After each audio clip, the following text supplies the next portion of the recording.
Hello everyone, welcome to Okul India के सबसे affordable learning platform में आप सभी लोगों का एक बार फिर से बहुत बहुत स्वागत है।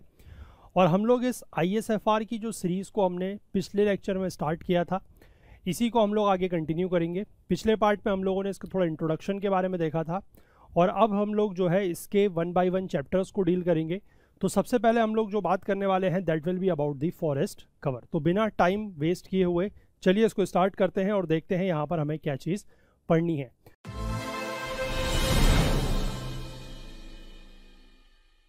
तो फॉरेस्ट कवर के बारे में जो डेफिनेशन थी वो हम लोगों ने कल भी बात की थी और मैंने आपको बताया था कि forest cover is nothing but the actual forest area, है ना। जो एक्चुअल में फॉरेस्ट है उसको हम लोग फॉरेस्ट कवर बोलते हैं और जो सरकारी रिकॉर्ड के हिसाब से जो फॉरेस्ट होता है उसको हम क्या बोलते हैं, that is known as recorded forest area या फिर सिंपली फॉरेस्ट एरिया, ठीक है ना। तो एक्चुअल में जो फॉरेस्ट कवर है वो क्या होता है, मैंने आपको बताया था कि उसके दो क्राइटेरिया हैं कि या तो 1 हेक्टेयर से ज़्यादा के एरिया में वो फैला हुआ होना चाहिए या फिर उसकी जो ट्री कैनोपी डेंसिटी है वो 10% या उससे ज़्यादा होनी चाहिए। ये हम लोगों ने पिछले लेक्चर में भी डिस्कस किया था। तो फॉरेस्ट कवर जो ISFR में है वो सबसे पहली बात तो ये है कि वो ट्री क्रॉप्स के ओरिजिन से के बीच में कोई भी डिफ्रेंशिएशन या डिस्टिंक्शन नहीं करता है। मतलब forest cover as per the definition of ISFR या जो ISFR में यूज़ की गई है डेफिनेशन, उसके हिसाब से सिर्फ ये दो क्राइटेरिया अगर फुलफिल हो रहे हैं कि ट्री कैनोपी डेंसिटी 1 हेक्टेयर या उससे ज़्यादा है, ट्री कैनोपी डेंसिटी 10% या उससे ज़्यादा है और 1 हेक्टेयर या उससे ज़्यादा के एरिया में अगर वो फैले हुए हैं तो उससे फिर फ़र्क नहीं पड़ता कि वो ट्री का ओरिजिन क्या है, ठीक है, कि वो ट्री नेचुरली उगे हैं या फिर मैनमेड तरीके से उगाए गए हैं, ठीक है ना। और ट्री स्पीशीज़ के बीच में भी कोई डिस्टिंक्शन नहीं करता, साथ ही साथ ओनरशिप में भी कोई डिस्टिंक्शन नहीं करता कि वो प्राइवेटली ओन्ड है, गवर्नमेंट के द्वारा ओन्ड है, कम्युनिटी ओन्ड है और उसका लीगल स्टेटस क्या है, ठीक है। ये हम लोगों ने पिछले पार्ट में डिस्कस किया था। तो इसीलिए जो सारे के सारे ट्री स्पीशीज़ हैं अलॉन्ग विद बैम्बूज, है ना, फ्रूट बियरिंग ट्रीज यानी कि जो ऑर्चार्ड्स वगैरह होते हैं वो है, कोकोनट पाम ट्रीज़ हैं, ये सारे के सारे जो हैं वो किस में आ जाते हैं, फॉरेस्ट कवर के अंतर्गत आ जाते हैं। साथ ही साथ फॉरेस्ट है, प्राइवेट एरियाज़ में है, ओनरशिप के हिसाब से है, कम्युनिटी हो गया, गवर्नमेंट है, इंस्टीट्यूशनल लैंड पर है, जितने भी फॉरेस्ट हैं, क्योंकि ओनरशिप को ये डिस्टिंक्ट नहीं करता, ओनरशिप के हिसाब से ये डिफ्रेंशिएट या डिस्टिंक्शन नहीं करता, इसीलिए ये सारे के सारे जो है वो भी किस में आ जाएंगे, फॉरेस्ट कवर में आ जाएंगे, ठीक है। बात आई होप क्लियर है यहाँ तक। अब इसके बाद हम देख लेते हैं forest cover classified in terms of canopy density classes, ठीक है। अब कैनोपी डेंसिटी क्लासेस मैंने आपको बताया कि 10% या उससे ज़्यादा है तो वो क्या है, वो फॉरेस्ट कवर तो है, लेकिन उसमें भी कुछ क्लासिफिकेशन किया गया है। वो क्या है, वो ये है, देखिए इसमें इस तरीके की कुछ अलग अलग क्लासेस बनाई है, जैसे कि वेरी डेंस फॉरेस्ट है, then we have moderately dense, open forest, scrub या फिर नॉन फॉरेस्ट। तो 10% या उससे ज़्यादा का जो क्राइटेरिया है वो देखते हैं कैसा है। सबसे पहला देखिए वेरी डेंस में क्या है, ट्री कैनोपी डेंसिटी 70% या उससे ज़्यादा, ठीक है ना। मतलब ग्रेटर देन 70% अगर हमारी ट्री कैनोपी डेंसिटी होगी तो हम उस फॉरेस्ट को क्या बोलेंगे, that is known as a very dense forest, ठीक है। All lands with tree canopy density of 40% and less than 70%, यानी कि 40% से लेकर 70% के बीच में अगर हमारी ट्री कैनोपी डेंसिटी है तो हम उसको क्या बोलेंगे, that is known as moderately dense forest, ठीक है। इनके शॉर्ट फॉर्म भी आगे जाके हम लोग देखेंगे, वो कहीं पर एब्रीविएशंस यूज होते हैं। VDF इसको बोलते हैं, दैट इज वेरी डेंस, और MDF इसको बोलते हैं, that is moderately dense forest, ठीक है। और उसके बाद 10% से ज़्यादा और 40% से अगर कम है, यानी कि 10 से लेकर 40 के बीच में अगर है कैनोपी डेंसिटी तो उसको बोला जाता है, that is known as an open forest, ठीक है। और 10% से अगर कम है, अगर किसी एरिया में जो ट्री कैनोपी डेंसिटी है वो लेस देन 10% है तो उसको बोल दिया जाएगा स्क्रब, क्योंकि ध्यान रखिएगा फॉरेस्ट सिर्फ 10% से ऊपर ही होता है, that is non forest, moderately forest या फिर वेरी डेंस फॉरेस्ट, ठीक है। और इसके बाद कोई भी लैंड जो इन चारों में नहीं आई हो, यानी कि very dense, moderately dense, open forest या स्क्रब में नहीं है, उसको क्या बोल दिया जाएगा, नॉन फॉरेस्ट, ठीक है। वो फॉरेस्ट ही नहीं है, यानी कि not included in any of the above classes, that is non forest, और उसमें वाटर भी इंक्लूड रहता है, ठीक है। आई होप क्लियर है। अब इसी को थोड़ा सा हम लोग फिगर में देख लेते हैं कि किस तरीके का ये दिखाई देता है। ये आपको दिखाई दे रहा है, देखिए वेरी डेंस फॉरेस्ट है, more than 70% canopy tree canopy density. इसके बाद आपका मॉडरेटली डेंस आ जाता है 40 से 70% के बीच में। इसके बाद ओपन फॉरेस्ट आ जाता है 10 से 40% के बीच में, और स्क्रब आ जाता है आपका 10% से नीचे, 10% से कम, ठीक है। चलिए आगे देख लेते हैं। अब इसके बाद देखिए कुछ कोलेटरल डेटा का यूज भी किया जाता है इंटरप्रिटेशन करने के लिए। ऐसा क्यों होता है ये देखिए। सबसे पहले देखिए कुछ एरियाज ऐसे होते हैं जिस समय बेसिकली ये सारा का सारा जो डेटा कलेक्शन वगैरह किया जाता है, क्योंकि हमने पढ़ा है ये डेटा जो कलेक्शन है वो रिमोट सेंसिंग से होता है। तो अब उस समय क्या होता है कि कभी कभी एरिया में थिक क्लाउड कवर यानी कि बहुत घने क्या होते हैं, बादल लगे हुए होते हैं, या फिर कुछ ऐसे एरियाज होते हैं हिली एरियाज जहां पर हिल के शेडोज पड़ते हैं, ठीक है, या फिर कुछ बुशी और एग्रीकल्चरल वेजिटेशन के जो एरियाज हैं वहां पर मिक्सिंग होती है। एडजॉइनिंग टू द फॉरेस्ट मतलब जो फॉरेस्ट के पास के एरियाज हैं वहां पर कुछ वेजिटेशन हो रही है, एग्रीकल्चरल वेजिटेशन है, और कुछ बुशी एरियाज हैं वो मिक्स हो गए हैं, या फिर कुछ वाटर लॉक्ड एरियाज हैं, ऐसे एरियाज हैं जहां पर पानी भरा हुआ है। कुछ एरियाज ऐसे हैं which is under senescence during the data period. Senescence का मतलब होता है जो प्रॉपरली विजिबल नहीं हो पा रहे हैं ड्यूरिंग द डेटा पीरियड, मतलब जिस समय डेटा लिया जा रहा है उस समय। या फिर कुछ ऐसे एरियाज हैं which are under thick hedge. Hedge मतलब आपको पता है एक वेदर फिनोमिना होता है जहां पर थोड़ा सा जो क्लैरिटी है, जो विजिबिलिटी है वो थोड़ा सा कम हो जाती है। तो अगर इस तरीके का कोई एरिया है तो they are very difficult to interpret, तो फिर ऐसे एरियाज का इंटरप्रिटेशन नहीं किया जा सकता। तो उसके लिए फिर क्या किया जाता है, उसके लिए देखिए कुछ कोलेटरल सोर्सेज होते हैं। कोलेटरल सोर्सेज आप एक तरीके से कह सकते हैं कुछ ऐसे सोर्सेज जहां से हम डेटा ले रहे हैं, जैसे कि गूगल अर्थ है, ठीक है, इसके बाद यूरोपियन स्पेस एजेंसी का आपका एक सेंटिनल-2 का डेटा आता है, इसके बाद यूनाइटेड स्टेट्स जियोलॉजिकल सर्वे का एक लैंडसेट 8 का डेटा आता है, साथ ही साथ नेशनल फॉरेस्ट इन्वेंट्री का डेटा है, ये भी एफएसआई है आपका, जो फॉरेस्ट सर्वे ऑफ इंडिया जो आईएसएफआर बनाता है वही इस चीज़ को डेटा देता है। तो ये सारे डेटा जो है फिर वहाँ पर लिए जाते हैं। मतलब आपसे कभी सवाल में ये पूछा जा सकता है कि क्या सारा का सारा जो डेटा है वो एफएसआई खुद ही उस डेटा को कलेक्ट करती है, तो ऐसा नहीं है। कुछ ऐसे एरियाज हैं जहां पर डेटा को कलेक्ट करना पॉसिबल नहीं है या फिर वेरी डिफिकल्ट टू इंटरप्रेट है, तो उन एरियाज में फिर इस तरीके कोलेटरल सोर्सेज का सहारा जो है वो लिया जाता है। ठीक है, आई होप बात क्लियर है। इसके बाद देखिए अब फॉरेस्ट कवर को जब मैप किया जाता है, मतलब जब उसका डेटा लिया जाता है, तो थोड़ा बहुत कुछ लिमिटेशंस भी होती हैं। वो लिमिटेशंस क्या हैं देखिए, remote sensing data had certain inherent limitations which effect the accuracy of the forest survey forest cover mapping. Some of the limitation जो है वो यहाँ पर आपको दी जा रही हैं। ठीक है, देखते हैं वो क्या है। सबसे पहला ये है कि कुछ लैंड कवर फीचर्स जिनका जमीन पर ज्योमेट्रिक डायमेंशन 23.5 मीटर से कम होता है, ठीक है, 23.5 मीटर से कम जिनका ज्योमेट्रिक डायमेंशन होता है, दे आर नॉट डिसर्नेबल, यानी कि उन एरियाज को हम क्या कर सकते हैं, कैप्चर नहीं कर सकते हैं। ठीक है, इसके बाद कुछ क्लाउड कवर अगर आ गया कहीं पर, या फिर सैटेलाइट डेटा लेते वक्त कुछ शेडोज वगैरह आ गए, जैसे आपको बताया कि हिली एरियाज में कुछ शेडोज वाले रीजन आ गए, तो वहां पर क्या है कि जो ग्राउंड डिटेल्स हैं they may be sometimes obscured. Obscured मतलब वो प्रॉपरली विजिबल नहीं होती। तो उस समय पर फिर हम ये जो कोलेटरल डेटा है, जिसमें आपको बताया गूगल अर्थ वगैरह से जो डेटा लेते हैं, वो इसमें हेल्प करता है। इसके बाद कभी कभार ऐसा भी हो सकता है कि हमारे पास एप्रोप्रिएट सीजन डेटा नहीं है। सीजन डेटा मतलब जैसे कि मान लीजिए कुछ इस तरीके के पेड़ होते हैं, जैसे आपको पता है ज्योग्राफी में आप लोगों ने पढ़ा होगा, एनवायरनमेंट में पढ़ा होगा कि एवरग्रीन फॉरेस्ट है या फिर कुछ डेसिडुअस फॉरेस्ट होते हैं। अब डेसिडुअस फॉरेस्ट में क्या होता है कि कभी कभार मतलब वो पेड़ तो हैं लेकिन वो किसी एक सीजन में अपने सारे के सारे जो पत्ते हैं वो क्या कर देते हैं, उनके पत्ते झड़ जाते हैं। तो मान लीजिए डेटा ऐसे समय पर लिया जा रहा है जब किसी पेड़ के सारे पत्ते झड़ चुके हैं, तो फिर क्या होगा, फिर वहाँ पर तो ट्री कैनोपी डेंसिटी बहुत कम हो जाएगी। तो उस समय पर फिर ये जो डेटा है वो प्रॉपर नहीं आ पाता। तो ये भी एक तरीके से क्या है, लिमिटेशंस है। फिनोलॉजिकल चेंजेस भी वही है जो सीजनल डेटा की वजह से होते हैं, सीजनल मतलब सीजन्स की वजह से होते हैं। ठीक है, कुछ और लिमिटेशंस भी हैं, जैसे कि एग्रीकल्चरल क्रॉप्स हैं जैसे कि sugarcane, cotton etcetera adjacent to the forest and occurrence of weeds like lantana within the forest areas.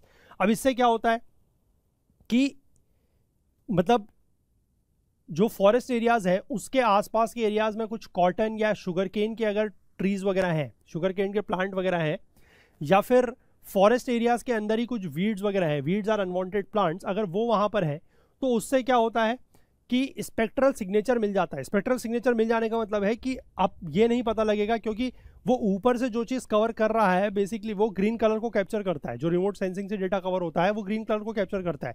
अब ग्रीन कलर तो बेसिकली आपके ट्रीज वगैरह का भी है, जो वांटेड प्लांट्स है उनका भी है, जो इस तरीके के अनवांटेड प्लांट्स वीड्स है उनका भी है। तो उस तरीके से फिर उनको डिफ्रेंशिएट नहीं कर पाता। ठीक है, इसके बाद कभी कभी ऐसा होता है कि कुछ यंग प्लांटेशंस होते हैं है ना, जिनमें क्लोरोफिल बहुत कम है, यानी कि कुछ ऐसे नए पेड़ पौधे हो गए हैं जिनमें क्लोरोफिल बहुत कम है। अब क्लोरोफिल आपको पता है कि ग्रीन जो पिगमेंट होता है प्लांट में वो क्लोरोफिल की वजह से होता है, तो क्लोरोफिल की मान लीजिए कभी कभार कमी है। या फिर फॉलिएज बहुत कम है, इनएडिक्वेट फॉलिएज, मतलब वही कि पत्ते वगैरह उसमें बहुत कम है एडिपिक फैक्टर की वजह से, मतलब वही कि वो शुरू में अभी नए नए उगे हैं।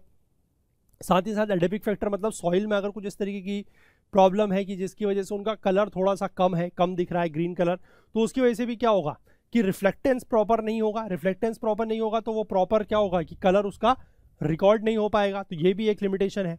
और साथ ही साथ हेज तो है ही है, मैंने आपको बताया कि जब विजिबिलिटी वगैरह कम हो जाती है और कुछ इस तरीके के एटमॉस्फेरिक डिस्टॉर्शंस और भी आ जाते हैं जो कि ये सारा का सारा डेटा हमें इंटरप्रेट करने में प्रॉब्लम क्रिएट करते हैं।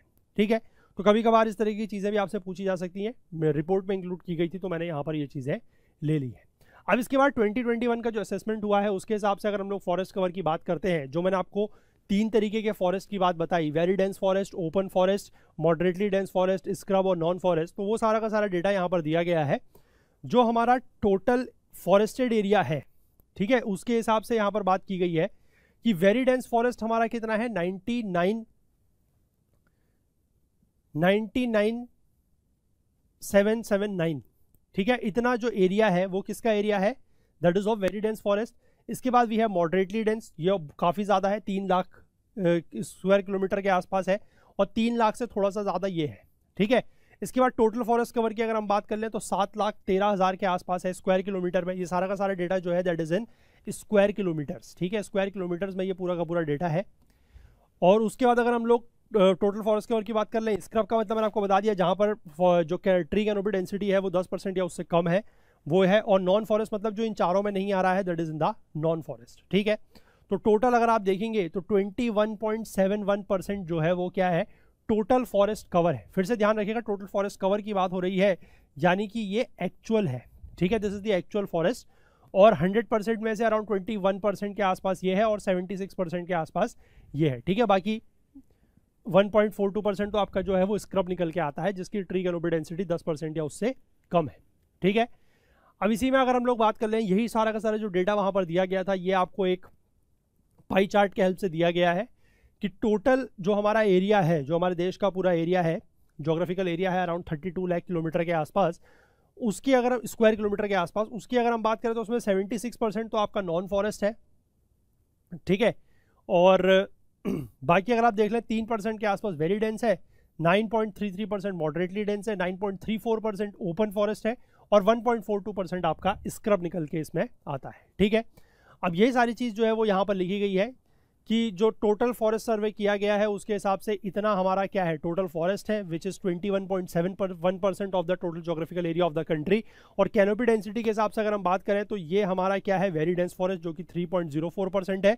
मॉडरेटली डेंस की अगर हम बात कर लें तो 3.06 है, मतलब 3,06,000।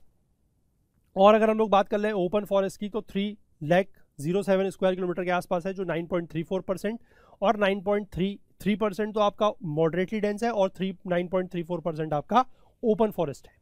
ठीक है, और वेरी डेंस फॉरेस्ट और मॉडरेटली डेंस फॉरेस्ट को अगर हम लोग मिला दें तो वो आपका कितना बन जाता है, around 57% of the total forest cover.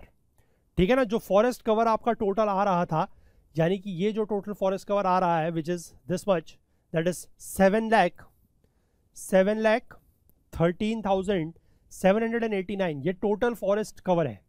और इस टोटल फॉरेस्ट कवर में अगर हम लोग वेरी डेंस और मॉडरेटली डेंस को मिला दें, वेरी डेंस मतलब ये वाला दैट इज 99,739, और ऐड कर लें इसके साथ साथ हम लोग मॉडरेटली डेंस को, दैट इज 3,06,890। इन दोनों को अगर हम लोग ऐड कर लें तो हम देखेंगे कि ये इस वैल्यू का अराउंड 57% के आसपास बन रहा है। ठीक है, आई होप बात क्लियर है यहाँ तक। चलिए आगे देखते हैं। अब हम लोग कुछ स्टेट और यूटी वाइज जो है वो फॉरेस्ट कवर को देखेंगे, क्योंकि इस तरीके का डेटा ही हमारे एग्जाम पॉइंट ऑफ व्यू के लिए इंपॉर्टेंट होता है। तो टोटल फॉरेस्ट एरिया की अगर हम लोग बात करते हैं टॉप 10 स्टेट्स में, तो टॉप 10 स्टेट्स में आप देख सकते हैं टोटल फॉरेस्ट एरिया के हिसाब से हम लोग बात कर रहे हैं। ठीक है, मध्य प्रदेश, अरुणाचल प्रदेश, छत्तीसगढ़, उड़ीसा, महाराष्ट्र, कर्नाटक, आंध्रा, आसाम, तमिलनाडु और उत्तराखंड। ठीक है, ये सारा का सारा डेटा है। थोड़ा सा इन वैल्यूज़ को आप एग्जैक्टली अगर नहीं भी याद रख पाए, फिर भी थोड़ा बहुत आसपास की वैल्यूज़ याद रखिएगा, एक ट्रेंड याद रखिएगा। इसके बाद हम लोग बात कर लेते हैं वेरी डेंस फॉरेस्ट की, कि वेरी डेंस फॉरेस्ट सबसे ज़्यादा कहाँ कहाँ पर है। तो अरुणाचल प्रदेश, महाराष्ट्र, उड़ीसा, छत्तीसगढ़ और मध्य प्रदेश, ये वेरी डेंस फॉरेस्ट का है, ठीक है। इसके बाद अगर हम बात करते हैं मॉडरेटली डेंस की, तो सबसे ज़्यादा मॉडरेटली डेंस आपका मध्य प्रदेश में है। ओवरऑल की बात करें तो मध्य प्रदेश नंबर 1 पे है। वेरी डेंस में बात करें तो अरुणाचल प्रदेश नंबर 1 है। और फिर से अगर हम मॉडरेटली डेंस में आ जाते हैं तो मध्य प्रदेश नंबर 1 आ जाता है, छत्तीसगढ़, अरुणाचल, उड़ीसा और कर्नाटक। ये 5 वैल्यूज़ ही अगर आप याद रखेंगे तो बहुत है आपके लिए, इससे ज़्यादा याद रखने की ज़रूरत नहीं है। ओपन फॉरेस्ट की बात कर लें तो फिर से वही हमारे पास ऑर्डर बन के आ रहा है, मध्य प्रदेश, उड़ीसा, महाराष्ट्र, छत्तीसगढ़ और आसाम, ठीक है। इसके बाद अगर हम लोग बात कर लेते हैं as a percentage of geographical area, अभी तक तो हमने टोटल फॉरेस्ट एरिया के हिसाब से बात करा, अगर हम परसेंटेज ऑफ जोग्राफिकल एरिया के हिसाब से बात करते हैं तो टॉप 10 स्टेट्स में आपके आ जाते हैं मिजोरम, अंडमान एंड निकोबार, अरुणाचल प्रदेश, मेघालय, मणिपुर, नागालैंड, त्रिपुरा, गोवा, केरला और सिक्किम, ठीक है। ये फिर से डेटा को थोड़ा याद रखिएगा। मिजोरम एक ऐसा राज्य है जहां पर पूरे उस राज्य के जोग्राफिकल एरिया, भौगोलिक क्षेत्र का लगभग 84 या 85% के आसपास आप कह सकते हैं क्या है, फॉरेस्ट कवर है, ठीक है। इसके बाद अगर हम इसी में जो है वो जोग्राफिकल एरिया में बॉटम 10 स्टेट देख लें, यानी कि जहां पर सबसे कम है, तो महाराष्ट्र में सिर्फ 16% है। वहीं दिल्ली की बात कर ले तो 13% के आसपास आता है, लक्षद्वीप में लगभग 10-11% के आसपास, बिहार, गुजरात, उत्तर प्रदेश, राजस्थान, पंजाब, हरियाणा और लद्दाख। आप देख सकते हैं ये सारा का सारा डेटाज, मैं एक एक वैल्यू नहीं पढ़ रहा हूँ क्योंकि उससे सिर्फ और सिर्फ टाइम वेस्ट होगा और कुछ नहीं होना है, ठीक है। इसके बाद आगे बात कर लेते हैं increase in forest cover with respect to 2019, यानी कि जो पिछली रिपोर्ट आई थी 2019 की, उसके हिसाब से कितना जो है वो चेंज हुआ है और कौन से ऐसे 10 राज्य हैं जहां पर सबसे ज़्यादा चेंज हुआ है। तो आंध्र प्रदेश में देख सकते हैं आप 647 स्क्वायर किलोमीटर जो है वो एरिया बड़ा है, मतलब यहाँ पर फॉरेस्ट्री जो है वो बड़ी है। अब ये सारी चीज़ें पता है इंपॉर्टेंट क्यों होती है, ये इसलिए इंपॉर्टेंट होती है कि मान लीजिए गवर्नमेंट यहाँ पर कोई एफॉरेस्ट्रेशन के प्रोग्राम चला रही है, मतलब ज़्यादा से ज़्यादा फॉरेस्ट बनाना चाह रही है, तो क्या वो प्रोग्राम काम कर रहे हैं या कौन से ऐसे राज्य हैं जहां पर काम करने की ज़्यादा ज़रूरत है। मतलब जैसे आंध्र प्रदेश में तो हम ये डेटा देख के कह सकते हैं कि यहाँ पर हो सकता है कि पिछले 2 सालों में एफॉरेस्ट्रेशन के कुछ प्रोग्राम जरूर चलाए गए होंगे और उसका यहाँ पर रिजल्ट भी देखने को मिल रहा है। सिमिलरली तेलंगाना, उड़ीसा वगैरह में भी चलाए गए होंगे, बाकी इन राज्यों में भी चलाए गए हैं, लेकिन यहाँ का जो लेवल है वो उतना ज़्यादा बड़ा नहीं है, ठीक है ना। इसके बाद अगर हम फॉरेस्ट कवर की बात करते हैं कि ऐसा क्यों हुआ, तो गेन इन फॉरेस्ट कवर और improvement in the forest canopy density, ये क्यों हुआ, ये वही बात है कि कंजर्वेशन मेजर्स बेटर हुए हैं, ठीक है, प्रोटेक्शन किया गया, मतलब पेड़ वगैरह काटे नहीं गए होंगे, एफॉरेस्टेशन हुआ है, एफॉरेस्टेशन एक्टिविटीज़ मतलब ज़्यादा पेड़ लगाए गए हैं, ट्री प्लांटेशन ड्राइव्स वगैरह होती रहती हैं, आपने देखा होगा जैसे कि खासकर जब एनवायरनमेंट डे होता है 5 जून को, उस समय पर ये चीज़ें की जाती हैं, या और भी समय समय पर ऐसी चीज़ें होती रहती हैं। एग्रो फॉरेस्ट्री वगैरह हुई है, तो उसकी वजह से भी क्या हुआ है कि ये जो सारा का सारा डेटा हमारे पास आ रहा है कि फॉरेस्ट कवर बढ़ा है, वो इन सब चीज़ों की वजह से बढ़ा है, ठीक है। इसके बाद कुछ राज्य ऐसे भी हैं जिनकी स्थिति खराब हुई है, डिक्रीज भी हुआ है, ठीक है, with respect to ISFR 2019 decrease भी हुआ है। अब कहाँ कहाँ पर डिक्रीज हुआ है, दिल्ली, सिक्किम, पंजाब, त्रिपुरा, असम, बंगाल, मेघालय, मिजोरम, नागालैंड, मणिपुर, अरुणाचल, इन सब जगह पर डिक्रीज हुआ है। और सबसे ज़्यादा जो डिक्रीज देखने को मिला है वो आपको यहाँ पर देखने को मिल रहा है, जो नॉर्थ ईस्ट के ही स्टेट्स हैं। ये देखिए नॉर्थ ईस्ट में ही सबसे ज़्यादा जो है वो डिक्रीज देखने को मिल रहा है। मिजोरम में 186 स्क्वायर किलोमीटर फॉरेस्ट कम हो गया है, और वहीं अरुणाचल प्रदेश में 257 स्क्वायर किलोमीटर तक फॉरेस्ट जो है वो कम हो गया। अब ये फॉरेस्ट कम क्यों हुआ है, इसकी वजह से क्या है, देखिए आप लोगों ने ज्योग्राफी में भी पढ़ा होगा कि नॉर्थ ईस्ट में शिफ्टिंग कल्टीवेशन होती है ना। शिफ्टिंग कल्टीवेशन के कुछ और नाम भी होते हैं, इसको कुछ और नाम से भी बोला जाता है, वो आप मुझे नीचे कमेंट सेक्शन में बताइएगा। शिफ्टिंग कल्टीवेशन हमने पढ़ा है कि नॉर्थ ईस्ट में बहुत ज़्यादा होती है, वहाँ का ये प्राइमरी मोड ऑफ एग्रीकल्चर है। तो शिफ्टिंग कल्टीवेशन की वजह से फिर ट्रीज गिराए जा रहे हैं, नेचुरल कैलामिटीज़ कुछ आ रही हैं, एंथ्रोपोजेनिक प्रेशर्स हैं। एंथ्रोपोजेनिक प्रेशर्स मतलब वही है कि आदमी को जगह चाहिए तो उसके लिए वो पेड़ काट रहा है, और साथ ही साथ कुछ और डेवलपमेंटल एक्टिविटीज़ भी हो रही होंगी, इस वजह से भी पेड़ कट रहे हैं। यानी कि इस डेटा से हमें क्या पता लग रहा है कि अगर हम कह रहे हैं कि हमारा नॉर्थ ईस्ट जो है वो डेवलप कर रहा है, तो वो बात ठीक है, होना चाहिए, नॉर्थ ईस्ट को डेवलप करना चाहिए, आखिरकार वो भी हमारे देश का हिस्सा है, लेकिन वो इस शर्त पर नहीं होना चाहिए कि हम वहाँ के एनवायरनमेंट को या वहाँ के फॉरेस्ट कवर को नुकसान पहुँचा रहे हैं। ठीक है, और ये साफ साफ इस डेटा में दिख रहा है कि नुकसान तो पहुँचा है, वो किस वजह से पहुँचा है वो अलग बात है, लेकिन नुकसान तो यहाँ पर हो रहा है। इसीलिए मैं कह रहा हूँ कि डेवलपमेंटल एक्टिविटीज़ होनी चाहिए लेकिन एनवायरनमेंट को नुकसान नहीं पहुँचाना चाहिए। ठीक है ना, चलिए आगे देख लेते हैं। अब इसके बाद जो हमारे पास डेटा है वो स्क्रब का डेटा है कि एरिया अंडर स्क्रब। स्क्रब का मतलब मैंने आपको पहले ही बता दिया कि tree canopy density less than 10%, 10% से कम की ट्री कैनोपी डेंसिटी जहां पर है उसको स्क्रब बोला जाएगा। और टॉप 10 स्टेट्स की बात कर लें तो सबसे ज़्यादा आंध्र प्रदेश है, then we have Madhya Pradesh, Orissa, Rajasthan, Karnataka, Maharashtra, Telangana, Gujarat, Manipur और नागालैंड। ठीक है, ये सारे डेटा आप लोग याद रख लीजिएगा, मतलब एग्जैक्टली डेटा नहीं भी याद होगा तो थोड़ा सा ट्रेंड याद रख सकते हैं। फिर इंडिया एरिया अंडर स्क्रब की बात करते हैं बॉटम 10 स्टेट्स में, तो सबसे कम जो स्क्रब है वो आपका चंडीगढ़ और दिल्ली में है। देन बढ़ते बढ़ते क्रम में अगर आएंगे तो अंडमान एंड निकोबार, मिजोरम, दादर नगर हवेली, दमन दीव और केरला, त्रिपुरा, पंजाब, वेस्ट बंगाल और हरियाणा। ठीक है, इसके बाद आगे बात करेंगे कुछ नॉर्थ ईस्टर्न स्टेट्स को लेकर। थोड़ा सा नॉर्थ ईस्टर्न स्टेट्स को लेकर देखना ज़्यादा डिटेल में ज़रूरी है। तो अगर हम टोटल फॉरेस्ट एरिया की बात करते हैं स्क्वायर किलोमीटर के हिसाब से, तो नॉर्थ ईस्टर्न स्टेट्स का जो डेटा बन के आता है या जो एक ऑर्डर बन के आता है वो ये है। सबसे ज़्यादा जो टोटल फॉरेस्ट एरिया है वो कहाँ पर है? अरुणाचल प्रदेश में और आसाम में। और ये एक्सपेक्टेड भी है क्योंकि अगर आप साथ के साथ जो नॉर्थ ईस्टर्न स्टेट्स हैं उनका कभी आपने अगर मैप देखा है या आपको थोड़ा आइडिया है तो आपको पता लगेगा, देख के आप समझ जाएंगे कि अरुणाचल प्रदेश और आसाम का जो एरिया है वो बाकी राज्यों से बड़ा है। तो वहाँ पर स्क्वायर किलोमीटर के हिसाब से बात करें तो टोटल फॉरेस्ट एरिया का ज़्यादा होना लाजमी सी बात है, ऑब्वियस सी बात है। तो अरुणाचल हो गया, आसाम हो जाता है, उसके बाद आ जाएगा Mizoram, then we have Meghalaya, Manipur, Nagaland, Tripura और सिक्किम। ठीक है ना, सिक्किम को भी मैंने इसलिए ले लिया क्योंकि कभी कभार इसको नॉर्थ ईस्टर्न स्टेट्स की 7 सिस्टर्स प्लस 1 ब्रदर इसको बोला जाता है, इसलिए मैंने इसको यहाँ पर इंक्लूड किया है। इसके बाद वेरी डेंस फॉरेस्ट की बात करते हैं तो फिर यही आपको जो है वो देखने को मिल रहा है जो ऑर्डर है। अरुणाचल पहले नंबर पर, फिर वी हैव आसाम, नागालैंड, सिक्किम, मणिपुर, त्रिपुरा, मेघालय और मिजोरम। ठीक है, अब ये सारा का सारा डेटा अगर आपको ऐसा याद नहीं भी हो रहा है, क्योंकि याद नहीं होगा ये मुझे पता है, ऑब्वियस सी बात है, इतना आसान नहीं है ये सारी की सारी वैल्यूज़ याद रखना, तो ज़रूरी नहीं है आप वैल्यूज़ को याद रखें, आप थोड़ा सा ये ऑर्डर भी अगर याद रख पाएँ तो भी काफ़ी है। ठीक है, इसके बाद बात कर लेते हैं मॉडरेटली डेंस फॉरेस्ट की, तो वो भी अरुणाचल प्रदेश, आसाम, मेघालय, मणिपुर, मिजोरम, त्रिपुरा, नागालैंड और सिक्किम, ये सारा का सारा इसका ऑर्डर है।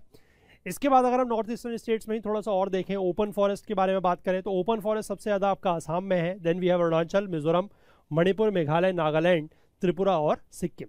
और forest cover as the percentage of geographical area की बात करें तो वहाँ पर मैंने आपको पहले ही दिखाया था, मिजोरम नंबर 1 पे आ जाता है, अराउंड 84.53% के आसपास जो एरिया है वो मिजोरम का वो फॉरेस्ट कवर में है।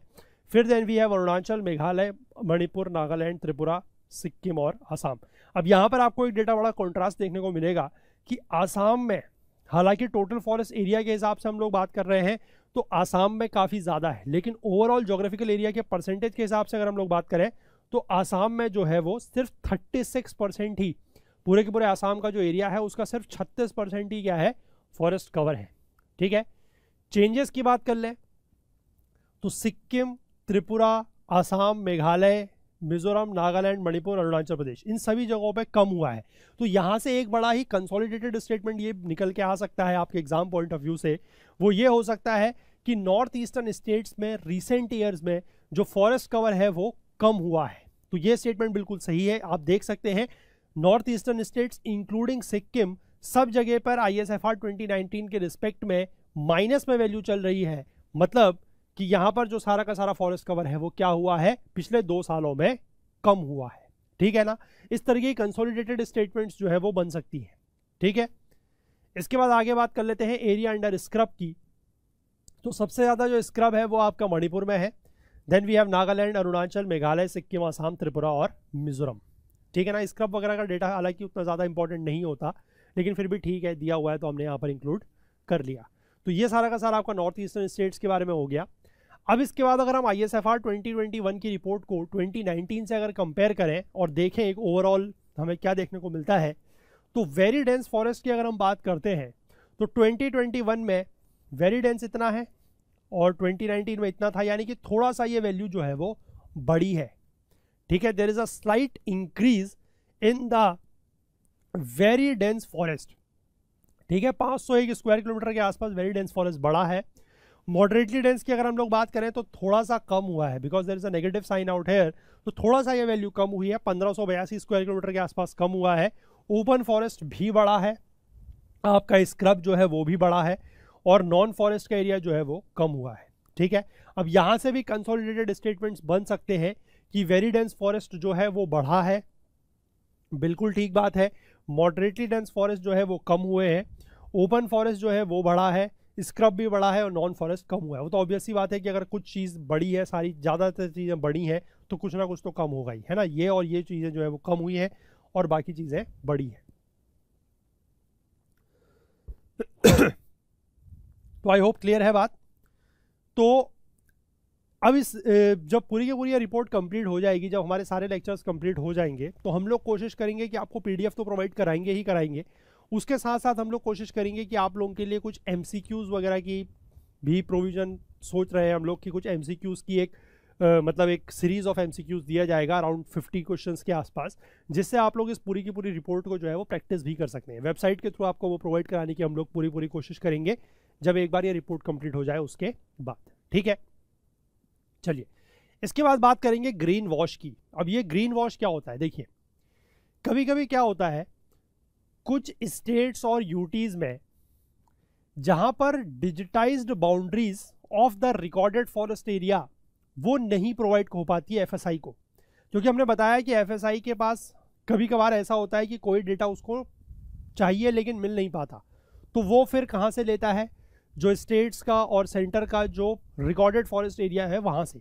लेकिन कभी कभी क्या है कि कुछ स्टेट्स और यूटीज़ में इस तरीके के एरियाज़ की डिजिटाइज्ड बाउंड्रीज, मतलब डिजिटल फॉर्म में बाउंड्रीज अवेलेबल नहीं होती, तो उसमें क्या होता है कि फिर जो सर्वे ऑफ इंडिया है, जो सर्वे ऑफ इंडिया की टोपोग्राफिक शीट्स आती है, उसमें ग्रीन कलर से एक एरिया दिखाया जाता है। ठीक है, तो उसको वो रिकॉर्डेड फॉरेस्ट एरिया के रूप में ले लेते हैं। मतलब ये मान लेते हैं कि जो सर्वे ऑफ इंडिया में ग्रीन कलर का एरिया दिखाया हुआ है उसको हम रिकॉर्डेड फॉरेस्ट एरिया मान लेते हैं। ऐसा कब माना जाता है, जब रिकॉर्डेड फॉरेस्ट एरियाज में डिजिटाइज्ड बाउंड्रीज हमारे पास नहीं होती है तब। अब ये टोपोग्राफिक शीट्स वगैरह क्या होती है, अगर आप लोग चाहें तो सर्वे ऑफ इंडिया की वेबसाइट पर जाकर इसमें एक पूरा का पूरा अपना आपको एक अकाउंट क्रिएट करना पड़ता है, फिर वहाँ से आप इसको देख सकते हैं। बट मैंने फिलहाल आप लोगों के लिए किस तरीके की शीट दिखाई है यहाँ पर, यह बेसिकली सर्वे ऑफ इंडिया की एक टोपोग्राफिक शीट है। ठीक है ना, आई होप आपको दिख पा रहा होगा, इसमें बीच बीच में कहीं कहीं पर ग्रीन कलर दिख रहा है। तो उसी तरीके के ग्रीन कलर को जो है वो, अगर डिजिटाइज्ड बाउंड्रीज अवेलेबल नहीं है, एफएसआई को अवेलेबल नहीं हो पाई, तो फिर वो इन ग्रीन कलर के एरिया को मान लेता है कि वो क्या है, that is your recorded forest area. ठीक है, तो that is nothing but the green wash area. इसके बाद अगर हम बात करें forest cover in hill districts की, forest cover in hill districts की बात करते हैं। अब जो ये फॉरेस्ट कवर का असेसमेंट है हिल डिस्ट्रिक्ट्स में, ये अलग से किया जाता है। ठीक है, और ये इंपॉर्टेंट भी है। और ये क्यों किया जाता है, towards achieving the goal of maintaining the 1/2 of the areas in hill under forest cover. क्योंकि ये एक गोल था। कब का गोल था, हमारा जो नेशनल फॉरेस्ट पॉलिसी बनी थी 1988 1988 में, उसमें एक गोल था कि जो हिली डिस्ट्रिक्ट्स है उनका 2/3 एरिया फॉरेस्ट कवर के अंदर होना चाहिए। तो इसीलिए बेसिकली हिली डिस्ट्रिक्ट्स का जो फॉरेस्ट कवर का मैपिंग है वो अलग से किया जाता है। और उसमें क्या है, एक तो एरिया जो हिल एरियाज हैं उनमें फ्रेजाइल होते हैं, काफ़ी मतलब कमज़ोर होते हैं, लैंड डिग्रेडेशन की वल्नरेबिलिटी वहाँ पर काफ़ी ज़्यादा होती है। तो इसलिए फॉरेस्ट कवर जो है वो वहाँ पर एक बहुत इंपॉर्टेंट रोल प्ले करते हैं, सॉइल इरोजन को प्रिवेंट करने के लिए, लैंड डिग्रेडेशन को प्रिवेंट करने के लिए, और साथ ही साथ इकोलॉजिकल बैलेंस और एनवायरमेंटल स्टेबिलिटी को बनाए रखने के लिए। तो इसलिए ये सारा का सारा जो चीज़ें हैं उसके लिए हिल डिस्ट्रिक्ट्स की जो फॉरेस्ट कवर का असेसमेंट है वो एक अलग से किया जाता है। तो as per the definition given by the erstwhile planning commission, आपको पता होगा नीति आयोग बनने से पहले एक योजना आयोग हुआ करता था, प्लानिंग कमीशन जिसको बोलते थे। अ हिल डिस्ट्रिक्ट और तालुका, अब पहली बात तो यह है कि पता होना चाहिए कि हिल डिस्ट्रिक्ट होती क्या है। हिल डिस्ट्रिक्ट या तालुका एक ऐसी जगह है जिसका मीन सी लेवल से जो हाइट है वो 500 मीटर या उससे ज़्यादा है। मतलब जो समुद्र तल है उससे उसका एल्टीट्यूड कितना है, 500 मीटर या उससे ज़्यादा। ठीक है, और फिर सिर्फ उसी डिस्ट्रिक्ट को हिल डिस्ट्रिक्ट बोला जाएगा, सिर्फ उसी डिस्ट्रिक्ट को हिल डिस्ट्रिक्ट बोला जाएगा जिसका 50% of the geographical area, total geographical area से 50% से ज़्यादा जो है वो हिल डिस्ट्रिक्ट में आता है, मतलब हिली एरिया में आता है, उसी को हिल डिस्ट्रिक्ट माना जाएगा। ठीक है, तो there is a decrease of, अब इसके अकॉर्डिंग जो डेटा निकल के आया है वो ओवरऑल मैंने कंसोलिडेटेड डेटा लिया है क्योंकि हर डिस्ट्रिक्ट को हम लोग नहीं पढ़ सकते। तो ओवरऑल अगर हम लोग बात करें तो there is a decrease of 902 square kilometre of forest cover in the hill district. तो ये जो डेटा है वो हमारे लिए थोड़ा सा चिंता की बात है कि हिल डिस्ट्रिक्ट में मैंने आपको बताया कि जो फॉरेस्ट कवर है वो क्यों क्यों इंपॉर्टेंट है, क्योंकि वो सॉइल इरोजन को प्रिवेंट करता है, ठीक है ना, लैंड डिग्रेडेशन को प्रिवेंट करता है, साथ ही साथ इकोलॉजिकल बैलेंस, एनवायरमेंटल स्टेबिलिटी को बनाए रखने में हेल्प करता है। और वहीं हम देख रहे हैं कि फॉरेस्ट कवर जो है हिल डिस्ट्रिक्ट में 902 स्क्वायर किलोमीटर तक कम हुआ है। ठीक है, तो ये डेटा हमारे लिए थोड़ा सा जो है वो एक अलार्मिंग कंडीशन क्रिएट कर रहा है। इसके बाद अगर हम लोग बात करते हैं ट्राइबल डिस्ट्रिक्ट्स की, तो ट्राइबल डिस्ट्रिक्ट्स में फॉरेस्ट कवर को क्यों अलग से पढ़ना या अलग से उसका असेसमेंट ज़रूरी है, क्योंकि ट्राइबल इकोनॉमी जो है वो फॉरेस्ट के साथ लिंक्ड है। ठीक है, फॉरेस्ट जो है वो ट्राइबल्स के लाइवलीहुड और उनके सस्टेनेंस के लिए एक बहुत इंपॉर्टेंट मीन्स है, क्योंकि ट्राइबल्स आपको पता है कि वो फॉरेस्ट के ऊपर या जो फॉरेस्ट के रिसोर्सेज हैं उनके ऊपर बहुत ज़्यादा निर्भर होते हैं। तो इसलिए उसके हिसाब से जो है फॉरेस्ट कवर ट्राइबल डिस्ट्रिक्ट्स में क्या है उसकी मैपिंग अलग से की जाती है। ठीक है, एफएसआई जो है वो ट्राइबल डिस्ट्रिक्ट्स में फॉरेस्ट कवर को क्या कर रहा है, एसेस कर रहा है, और किस प्रोग्राम के अंतर्गत कर रहा है, गवर्नमेंट ऑफ इंडिया, भारत सरकार का एक प्रोग्राम है, that is ITDP, integrated tribal development programme. ठीक है, अब यहां पर कुछ चीजें दी गई है कि अरुणाचल प्रदेश है, मणिपुर है, मेघालय है, मिजोरम है, नागालैंड है, सिक्किम है, त्रिपुरा है और लक्षद्वीप है। इनके सारे के सारे डिस्ट्रिक्ट जो है वो किस में आते हैं, ट्राइबल डिस्ट्रिक्ट्स में आते हैं, क्योंकि यहाँ पर जो ट्राइबल पॉपुलेशन है वो बहुत ज़्यादा है। मोस्ट ऑफ दी तो आप देख सकते हैं आपके नॉर्थ ईस्टर्न स्टेट्स है, एक लक्षद्वीप को अगर छोड़ दे तो, विच इज़ एन आइलैंड, तो इनके सारे के सारे डिस्ट्रिक्ट जो है वो किस में आते हैं, ट्राइबल डिस्ट्रिक्ट्स में आते हैं। और टोटल अगर हम बात करें तो 26 स्टेट्स और यूनियन टेरिटरीज में मिला के 218 ट्राइबल डिस्ट्रिक्ट्स है जहाँ पर ये डेटा दिया गया है, जो कि ITDP के अंतर्गत आता है। अब इसमें क्या डेटा हमें निकल के आया है, यहां पर भी देखिए कि there is an overall decrease. ठीक है ना, ओवरऑल डिक्रीज हुआ है किसमें, फॉरेस्ट कवर में। हालांकि जो forest cover recorded inside the recorded forest area या ग्रीन वॉश एरिया है उसमें डिक्रीज हुआ है कितने का, 655 स्क्वायर किलोमीटर का। तो डिक्रीज यहां पर भी हो रहा है, डिक्रीज हिली डिस्ट्रिक्ट्स में भी हो रहा है, जो कि अच्छी बात नहीं है। ठीक है, आई होप आपको बात समझ में आई होगी। इसके बाद आगे बात कर लेते हैं forest cover in different altitude zones, यानी कि डिफरेंट हाइट के हिसाब से अगर हम लोग बात करें तो ये एक बेसिकली एक रिपोर्ट पब्लिश हुई है, दत्ता करके कोई पर्सन है, उन्होंने 2018 में रिपोर्ट पब्लिश की है, और उन्होंने क्या बोला है कि timber line elevation in the Himalayan region 3300 metre से लेकर 4600 मीटर तक होती है, that is your timber line elevation. ठीक है, अब उसके लिए बेसिकली वो मतलब उस डेटा का वो कुछ यूज़ करते होंगे कुछ पॉलिसीज़ वगैरह बनाने के लिए, वो हमारे काम का नहीं है। जो हमारे काम का डेटा है वो थोड़ा सा ये है कि एल्टीट्यूड जोन के हिसाब से अगर हम लोग बात करें तो 0 से 500 मीटर का जोग्राफिकल एरिया कितना है, 500 से 1000 मीटर का कितना है, ये सारा डेटा यहाँ पर दिया गया है।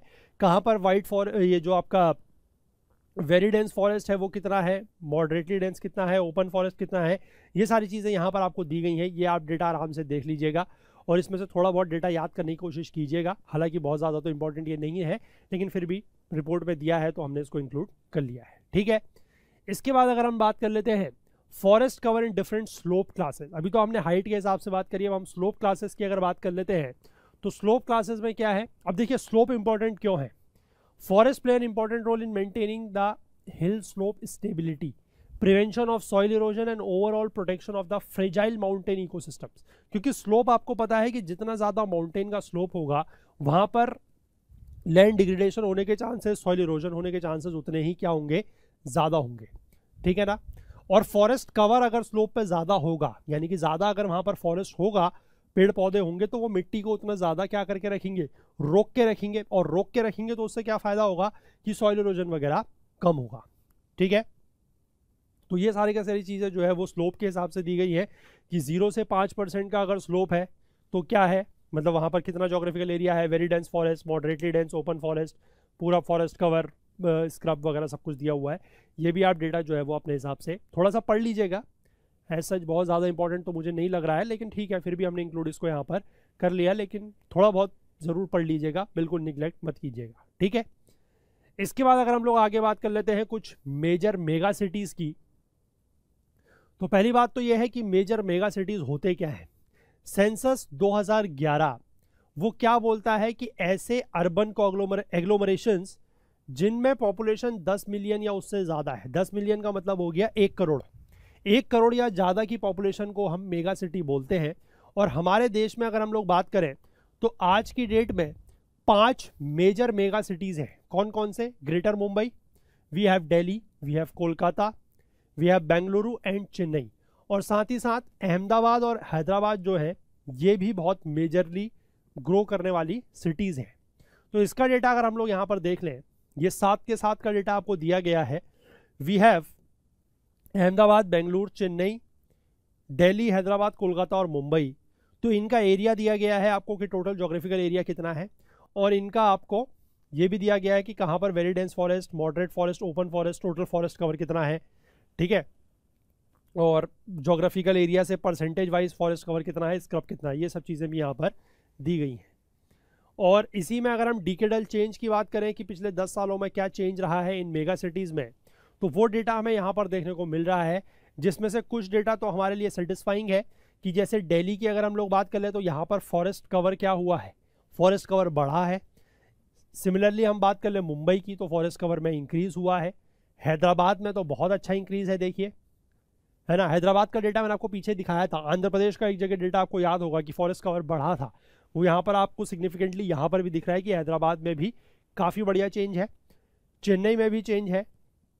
लेकिन कुछ 3 जगह ऐसे हैं, कुछ 3 मेगा सिटीज़ ऐसी हैं जहाँ पर कंडीशंस थोड़ा सा अलार्मिंग है।